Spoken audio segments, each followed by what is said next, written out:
On May 14, 2008, at 1:54 a.m., a 19-year-old college student named Brandon Swanson called his parents from a rural road in southwestern Minnesota. He had driven his car into a ditch and needed help getting it out. The call lasted 47 minutes. His father could hear him walking, breathing, talking, and then, mid-sentence, Brandon said 2 words. "Oh shit." The line went dead. Brandon Swanson has not been seen or heard from since. Despite one of the largest search operations in Minnesota history, involving hundreds of volunteers, tracking dogs, aircraft, and dive teams, no trace of him has ever been found. No body, no clothing, no phone, nothing. What happened in those final seconds remains unknown. Brandon Victor Swanson was a student at Minnesota West Community and Technical College in Canby, Minnesota. He was described by friends and family as responsible, level-headed, and close with his parents. On the night of May 13, 2008, he attended an end-of-year party in Canby with friends. He had no history of mental illness, no known enemies, and no reason to disappear. At approximately 12:30 a.m. on May 14th, Brandon left the party to drive home to Marshall, Minnesota, a small city about 30 miles southwest of Canby. The route was rural, consisting of flat farmland, gravel roads, and minimal lighting. Brandon knew the area well, but he never made it home. At 1:54 a.m., Brandon called his father, Brian Swanson. He explained that he had missed a turn and accidentally driven his car into a ditch. He was uninjured. The car was not drivable, but he was fine. He told his father he believed he was near the town of Lind, Minnesota, roughly 10 miles southwest of Marshall. Brian and his wife, Annette, immediately got into their vehicle and began driving toward Lind. Brandon remained on the phone. He said he could see the lights of a town in the distance. He believed it was Lind. For the next 47 minutes, Brandon stayed on the line as he walked through fields toward what he thought was the town. His parents drove back and forth along Highway 68 near Lind, honking their horn. Brandon said he could hear it faintly, but they never saw each other. He continued walking. At one point, Brandon told his father he was climbing over a fence. He mentioned passing fields and possibly crossing through farmland. His speech remained clear. There was no indication of distress, intoxication, or disorientation, only frustration at not being able to locate his parents. Then at approximately 2:41 a.m., Brandon said, "Oh shit." The call ended abruptly.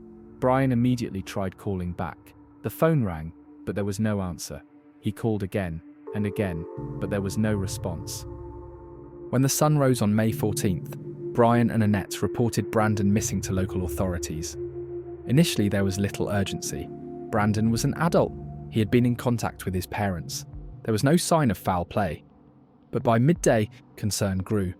Brandon's car was located, not near Lind where he said he was, but 25 miles northwest, outside the small town of Taunton, Minnesota. The vehicle was in a ditch along a gravel road, angled awkwardly but not severely damaged. The doors were unlocked. The keys were missing. There was no sign of Brandon. This discovery immediately complicated the case. If Brandon's car was near Taunton, then he had been walking in the wrong direction the entire time, away from Marshall, away from his parents, deeper into rural farmland. The lights he saw were not Lind. They may have been from the town of Porter, several miles to the southwest. Search efforts began immediately. Volunteers, law enforcement, and tracking dogs combed the area around Taunton. The Yellow Medicine River, a shallow but winding waterway, ran nearby. Canine units tracked Brandon's scent from the car to the river, but the trail ended abruptly at the water's edge. Divers searched the river. Nothing was found. Aircraft equipped with thermal imaging flew over the area. Nothing. Searches expanded across hundreds of square miles. Still, nothing. According to official reports, Brandon had simply vanished. But what do we think actually happened? The most widely accepted theory among investigators is that Brandon fell into the Yellow Medicine River and drowned. The tracking dogs lost his scent at the riverbank, which suggests he may have entered the water. The area was dark. The terrain was unfamiliar. He could have misjudged the depth or been swept away by the current. However, there are problems with this explanation. The Yellow Medicine River, in mid-May, was shallow. only a few feet deep in most places. While it's possible to drown in shallow water, Brandon was a healthy 19-year-old who had been walking and talking coherently just moments before. There was no indication of a struggle, no splash audible over the phone. His father simply heard him say, "Oh shit," and then silence. Moreover, the river was searched extensively. If Brandon had drowned, his body should have surfaced or been caught on debris downstream. Bodies in water typically resurface within days or weeks. Despite multiple searches, no trace of him, no clothing, no phone, no remains, has ever been recovered. That absence raises another question. If he drowned, where is he? Some have speculated that Brandon encountered someone on that rural road, someone with malicious intent. The abrupt end to the call, the lack of evidence, and the complete disappearance could suggest an abduction or attack. Perhaps someone drove past, offered help, and then something went wrong. There is no evidence to support this. No witnesses came forward. No vehicles were reported in the area. Brandon's belongings, his car, his wallet, showed no signs of tampering. And statistically, stranger abductions in rural areas are exceedingly rare. Most violent crimes involve people known to the victim. Law enforcement has stated publicly that they have no reason to believe foul play was involved.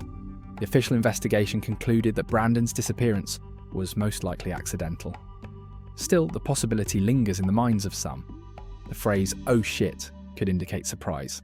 A sudden confrontation, a realization, but without evidence it remains speculation. In later years, some investigators have focused on an abandoned gravel quarry located near the area where Brandon was last believed to be walking. The quarry, filled with water, is deep and murky. If Brandon fell into it in the darkness, his body may have sunk and never resurfaced. This theory aligns with the abrupt ending of the call, and the failure to recover remains. Quarries are notoriously difficult to search. The water is often contaminated, visibility is near zero, and silt can bury objects quickly. However, there is no direct evidence that Brandon was near the quarry. The tracking dogs followed his scent to the Yellow Medicine River, not toward any known quarry. And while it's possible he deviated from the expected path, there is nothing to confirm it.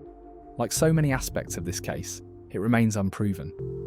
In the years following Brandon's disappearance, his parents, Brian and Annette Swanson, have continued searching. They formed a foundation in his name. They lobbied for legislative change.